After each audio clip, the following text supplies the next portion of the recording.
ప్రసిద్ధ పుణ్యక్షేత్రం మెదక్ జిల్లా ఏడుపాయల వనదుర్గమ్మ ఆలయం గడిచిన 59 రోజులకు గాను ఆలయ కుండీలు శనివారం గోకుల్ షెడ్లో లెక్కింపు చేపట్టగా 41,96,612 రూపాయల ఆదాయం దేవస్థానానికి సమకూరింది. ఈ సందర్భంగా ఆలయ ఈవో చంద్రశేఖర్, ప్రత్యేక అధికారి సుధాకర్ రెడ్డి, రాజరాజేశ్వరి సేవా సమితి సభ్యులు సునీతారెడ్డి, ఆలయ సిబ్బంది సూర్య, శ్రీనివాస్ తదితరులు పాల్గొన్నారు.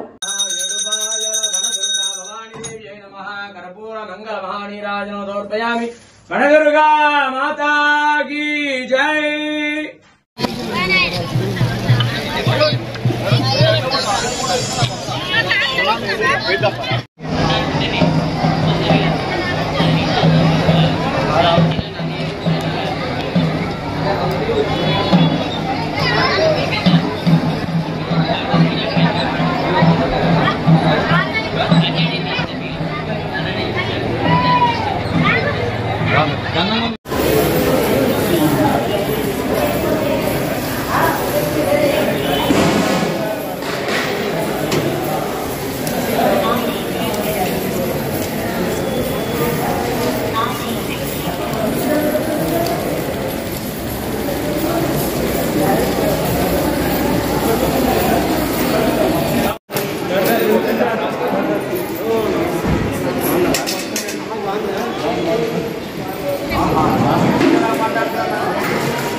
వనదుర్గా భవాని దేవస్థానం హుండీ కౌంటింగ్ చేయడం జరిగింది.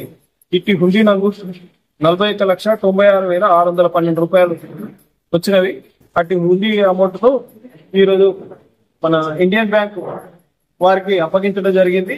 అట్టి అమౌంట్ దేవస్థాన ఖాతా జమ చేయడం జరిగింది. ఈ కార్యక్రమం నాకు దేవస్థాన సిబ్బందితో పాటు దేవాదాయ శాఖ నుంచి ప్రత్యేక అధికారి శ్రీ సుధాకర్ రెడ్డి గారు, అసిస్టెంట్ కమిషనర్ గారు ఉత్తర్వుల మేరకు వారు పర్యవేక్షించినారు. ఇటు ఉండి 59 రోజులకు సంబంధించినది.